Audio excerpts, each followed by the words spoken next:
So hi friends, welcome to our channel. This is Padmavati. ఈరోజు మనం మాట్లాడబోయే టాపిక్ స్లీప్ యాప్నియా. అసలు స్లీప్ యాప్నియా అంటే ఏంటి, దీనికి గల కారణాలు ఏంటి, ఇది ఎందుకు వస్తుంది, దీన్ని గుర్తించడం ఎలా, దీన్ని నివారించుకోవాలంటే ఏం చేయాలి, ఇలాంటి మరి ఎన్నో ప్రశ్నలకు సమాధానం తెలుసుకుందాం. అండ్ దీనికి సంబంధించిన doctor pulmonologist and doctor K Shirish గారు పక్కనే ఉన్నారు. సో ఆయనతో మాట్లాడే ప్రయత్నం చేద్దాం. So hi sir. Hello sir, sleep apnea అంటే ఏంటి సార్? సో స్లీప్ యాప్నియా అంటే బ్రీతింగ్ ఆగిపోవడం. సో నిద్రలో బ్రీతింగ్ ఆగిపోవడాన్ని మనం స్లీప్ యాప్నియా అంటాం. సో ఈ పేషెంట్స్ స్లీప్ యాప్నియా అనేది అసలు ఎలా ఉంటుందంటే, ఒక పేషెంట్కి కానీ నైట్ టైం బాగా గురక పెడుతున్నారు అండ్ ఆ గురక పెడుతూ సడన్గా బ్రీతింగ్ ఆగిపోయి, స్లీప్లో బ్రీతింగ్ ఆగిపోయి సడన్గా చోకింగ్ ఎపిసోడ్ లాగా లేచి కూర్చుంటున్నారు అనుకోండి, అప్పుడు మనం ఈయనకి స్లీప్ యాప్నియా ఉండొచ్చేమో అని మనం అనుకోవచ్చు. వీటితో పాటు వేరే లక్షణాలు కూడా ఉంటాయి.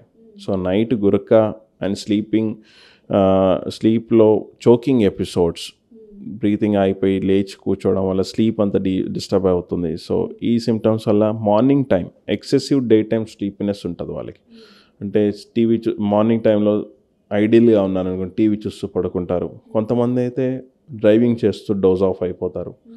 సో ఇలాంటి లక్షణాలు ఉండి గురక ఉన్నట్టయితే excessive day time sleepiness, snoring and BP, అంటే బాగా రెసిస్టెంట్ బీపీ, మందులు వాడుతున్న బీపీ కంట్రోల్కి రాకపోవడం, ఇలాంటి లక్షణాలు ఉన్నట్టయితే మనం స్లీప్ యాప్నియా ఉన్నట్టు మనం సస్పెక్ట్ చేయొచ్చు. సో దీనికి తీసుకోవాల్సిన జాగ్రత్తలు ఏంటి? So first of all sleep apnea అని ఎట్లా గుర్తించాలో మీకు ఆల్రెడీ చెప్పాను, లక్షణాల గురించి. అండ్ ఇలాంటి లక్షణాలు ఉన్నప్పుడు ఫస్ట్ మీరు డెఫినెట్గా పల్మనాలజిస్ట్ అండ్ స్లీప్ స్పెషలిస్ట్ని అప్రోచ్ అయ్యి స్లీప్ స్టడీ అయితే చేయించుకోవాలి. స్లీప్ స్టడీ చేయించుకున్నట్టయితే మనకి స్లీప్ యాప్నియా ఉందా లేదా తెలుస్తుంది. సో దానికి రిలేటెడ్ ట్రీట్మెంట్ అనేది సివియారిటీని బట్టి ఉంటుంది. సో ఆ ట్రీట్మెంట్ తీసుకున్నట్టయితే దీన్ని మనం క్యూర్ చేయవచ్చు. అండ్ ఇది ఎవరికి ఎఫెక్టివ్ చూపిస్తుంది, అంటే లైక్ లేడీస్ ఆర్ మెన్స్ ఎవరికైనా ఎఫెక్టివ్ చూపిస్తుంది, అంటే ఎక్కువగా ఇది ఎవరిలో ఎక్కువగా వస్తూ ఉంటుంది? పేషెంట్ ఏజ్ గ్రూప్ చాలా ఇంపార్టెంట్. మీరు అన్నట్టుగా ఒక పేషెంట్ ఫీమేల్స్ అండ్ మేల్స్ ఈక్వల్గా ఎఫెక్ట్ అవ్వచ్చు. కాకపోతే ఎవరికైతే బిఎంఐ ఎక్కువ ఉంటుందో, అంటే వాళ్ళు కావాల్సిన, అంటే ఐడియల్ వెయిట్ కంటే ఎక్కువ వెయిట్ ఉంటారు, అంటే ఒబేసిటీ ఉన్న వాళ్ళలో ఈ ఓఎస్ఏ వచ్చే ఛాన్సెస్ ఎక్కువగా ఉంటుంది. అండ్ సో ఎందుకు వీళ్ళకి ఎక్కువ ఉంటుందంటే, మనం ఆల్రెడీ డిస్కస్ చేసినట్టు అయితే స్లీప్ యాప్నియా ఎందుకు వస్తుంది, మనకి పడుకున్నప్పుడు మన నెక్ చుట్టూ ఉండే మజిల్స్, మన ఎయిర్వే, అప్పర్ ఎయిర్వేని మంచిగా ఓపెన్ ఉంచలేకపోతున్నాయి పడుకున్నప్పుడు. నార్మల్ పర్సన్కి అప్పర్ ఎయిర్వే ఓపెన్ ఉంటుంది, ఎక్కువ బరువు లేరు, ఒబేసిటీ లేదు. సో ఒబేసిటీ లేని కారణంగా వాళ్ళ ఎయిర్వే అనేది మంచిగా ఓపెన్గా ఉంటుంది, కొలాప్స్ అవ్వదు, వాళ్ళకి స్నోరింగ్ రాదు, స్లీప్ యాప్నియా లేదు.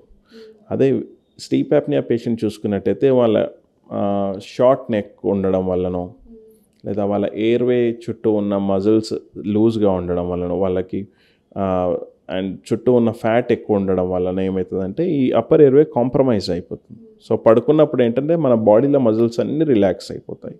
అప్పుడు అప్పర్ ఎయిర్వే మజిల్స్ కూడా ఆల్రెడీ మార్నింగ్ టైం కొంచెం ఓపెన్గా పెట్టడానికి, యాక్టివ్ ఉన్నప్పుడు ఓపెన్గా పెట్టడానికి ట్రై చేస్తుంది. పడుకున్నప్పుడు మజిల్స్ రిలాక్స్ అయిపోయినప్పుడు ఏంటంటే ఇట్లా క్లోజ్ అయిపోతుంది అప్పర్ ఎయిర్. సో అప్పుడు చిన్న ట్యూబ్ నుంచి గాలి తీసుకుంటున్నారు ఆయన, అప్పుడు గురక వచ్చేస్తుంది, సౌండ్. సో మన రెసిస్టెన్స్ నుంచి బాగా గాలి పీలుస్తున్నాం కాబట్టి సౌండ్ వస్తుంది. అండ్ అది కొంచెం చోక్ అయిపోయి క్లోజ్ అయిపోయింది అనుకోండి, గాలి ఆడినట్టుగా ఇది లేచి కూర్చుంటారు. సో ఒబేసిటీ ఉన్నవాళ్ళు, వీళ్ళకి స్లీప్ యాప్నియా వచ్చే అవకాశం ఎక్కువ. సో ఇలాంటి వాళ్ళకి నిద్రలో ఏమైనా సమస్యలు వస్తాయా, అంటే లైక్ ఊపిరి ఆడకపోవడమేనా, లేకపోతే ఇంకా వేరేనా సమస్యలు ఏమైనా ఉంటాయా సార్? ఎస్, చాలా ఇంపార్టెంట్ ఆస్పెక్ట్. ఓన్లీ నిద్ర ఒకటే డిస్టర్బ్ కాదండి దీంట్లో ఏంటంటే పడుకున్నప్పుడు స్లీప్ యాప్నియా పేషెంట్స్లో మన అప్పర్ ఎయిర్వే క్లోజ్ అవ్వడం వల్ల ఆక్సిజన్ కూడా పడిపోతుంది.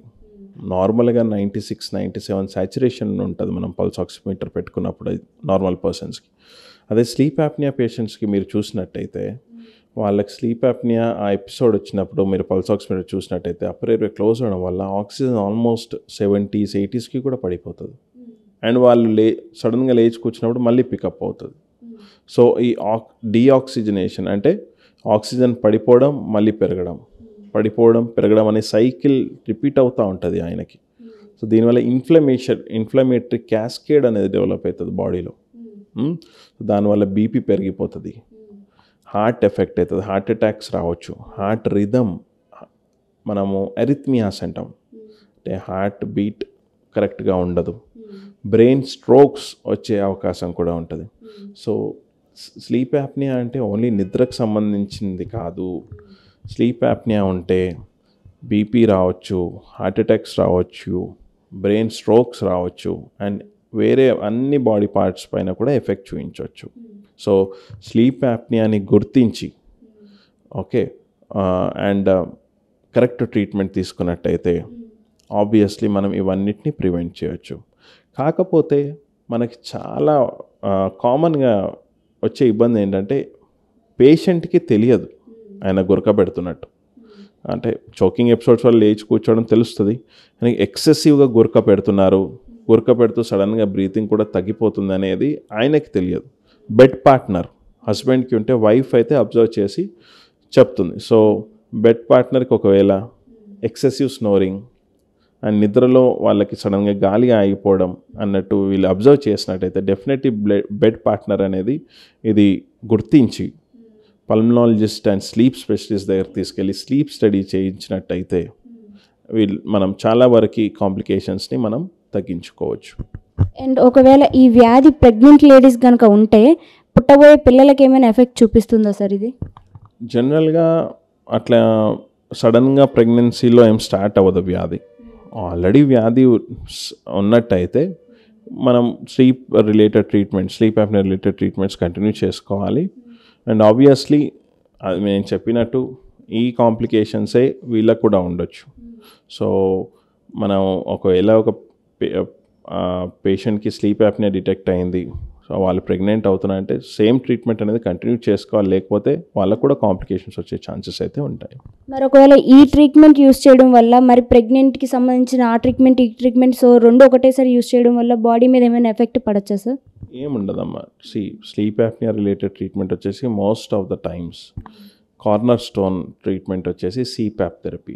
అంటే జస్ట్ ఒక మాస్క్ ఉంటుంది, దాని నుంచి ప్రెషర్తో గాలి వస్తుంది మన ఎయిర్వేని ఓపెన్ ఉంచడానికి. So CPAP therapy it can be used. మనం దాంతో ఎఫెక్ట్ ఏమీ ఉండదు, వేరే ట్రీట్మెంట్స్ కూడా కంటిన్యూ చేసుకోవచ్చు.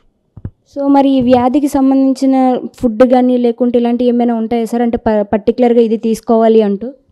నేను చెప్పినట్టుగా ఇది స్లీప్ యాప్నియా ఒబేస్ ఉన్న వాళ్ళలో ఎక్కువగా వస్తుంది. సో మోస్ట్ ఇంపార్టెంట్ థింగ్ వచ్చేసి వెయిట్ లాస్.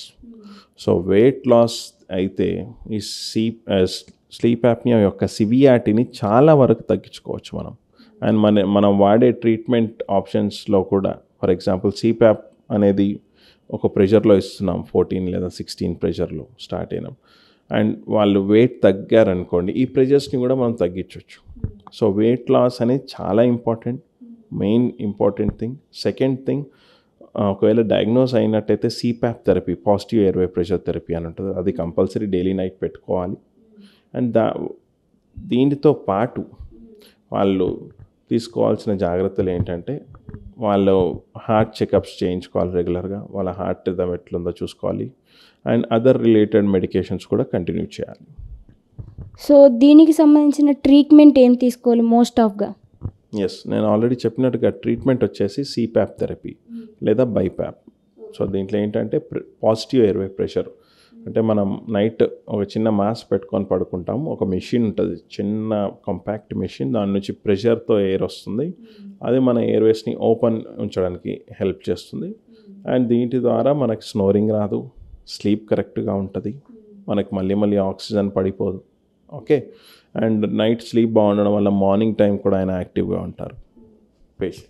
సో ఇది ఇంతకాలం వాడాలి అని ఏమైనా ఉంటుందా, లేకపోతే లైఫ్ టైం వాడాల్సిందేనా సార్ ఈ ట్రీట్మెంట్ అనేది? మోస్ట్ ఆఫ్ ద టైమ్స్ చాలా ఇయర్స్ వాడాల్సి వస్తుంది. ఒకసారి స్లీప్ యాప్నియా డయాగ్నోస్ అయినట్టయితే అట్లీస్ట్ ఒక 2 to 3 years అయినా వాడాల్సి ఉంటుంది. అండ్ మేబీ చాలామందికి అది లైఫ్ లాంగ్ కూడా అవసరం పడవచ్చు. కాకపోతే రివర్సబుల్ ఫ్యాక్టర్స్ లైక్ మంచిగా వెయిట్ చాలా వరకు రెడ్యూస్ అయిపోయింది, ఒబేసిటీ తగ్గిపోయింది, విత్ ఇన్ ద రేంజే ఉంది, అండ్ తనకి సిపాప్ ఒకరోజు పెట్టుకోకుండా కూడా ఆయనకి బాగానే యాక్టివ్గా ఉంటున్నారు, పెద్దగా డిస్టర్బెన్సెస్ లేవన్నప్పుడు మళ్ళీ స్లీప్ స్టడీ చేసి బాగానే ఉంది, ఇష్యూస్ ఏం లేవనుకున్నప్పుడు మనం స్టాప్ చేయొచ్చు. కాకపోతే most of the times 99% of the times వాళ్ళకి చాలా ఇయర్స్ వాడాల్సి ఉంటుంది. ఒకవేళ తగ్గింది అనుకొని మానేసిన తర్వాత అది మళ్ళీ వస్తుంది, బాడీ మీద ఎటువంటి ఎఫెక్ట్ చూపించవచ్చు? ఆబ్వియస్లీ మళ్ళీ స్లీప్ యాప్నియా అంటే మళ్ళీ నేను చెప్పినట్టుగా ఈ కాంప్లికేషన్స్ అన్నీ ఉండొచ్చు. సో స్లీప్ యాప్నియా ఉన్నట్టయితే కంపల్సరీ వాడాల్సిందే సిపాప్ థెరపీ కానీ అదర్ రిలేటెడ్ మెడిసిన్స్ అన్నీ. సో దీనికి ఒక కంప్లీట్ క్యూర్ అయితే ఉందా సార్, దీనికి సంబంధించిన దానికి ట్రీట్మెంట్? అదే అమ్మ, first of all complete cure అనే దానికంటే స్లీప్ యాప్నియా పేషెంట్స్ ఒక్కొక్కరు ఒక్కొక్క టైప్ అనమాట. అందరినీ ఒకే అంబ్రెల్లా కింద స్లీప్ యాప్నియా కింద పెట్టలేము. కొంతమందికి ఏంటంటే ఒబేసిటీ రిలేటెడ్ ఓహెచ్ఎస్ అట్లా ఉండొచ్చు. కొంతమందికి ఏంటంటే అనటామికల్గా అంటే ముక్కు భాగంలో కానీ ఇక్కడ మన చిన్ భాగంలో కానీ వాళ్ళకి ఎయిర్వే క్రౌడెడ్గా ఉందనుకోండి, దాన్ని ఓపెన్ చేస్తే అంటే దాన్ని సర్జరీ చేసి కొంచెం బెటర్గా చేసినట్టయితే వాళ్ళకి బ్రీతింగ్ బాగుంటే సో వాళ్ళకి ఏంటంటే ఈ స్లీప్ యాప్నియా అనేది క్యూర్ అవ్వచ్చు. సో జనరల్గా it all depends on type of patient and sleep apnea రావడానికి కారణం ఏంటి. ఈ కారణం ఒకవేళ అనటమీ బాగానే ఉంది, ఓన్లీ స్లీప్ యాప్నియా ఉంది అంటే వాళ్ళకి పర్మనెంట్ క్యూర్ అన్నట్టు ఏముండదు, ఓన్లీ సిపాప్ థెరపీయే ఉంటుంది. లేదు పైన ఏమైనా ఇబ్బందులు ఉన్నాయి అనటమీలో, ఆ శ్వాస వెళ్ళే మార్గంలో ఏమైనా అడ్డంకులు ఉన్నాయి, అవి కొంచెం కరెక్ట్ చేస్తే వాళ్ళకి బెటర్ అవుతుందంటే వాళ్ళకి క్యూర్ అనేది ఉండొచ్చు.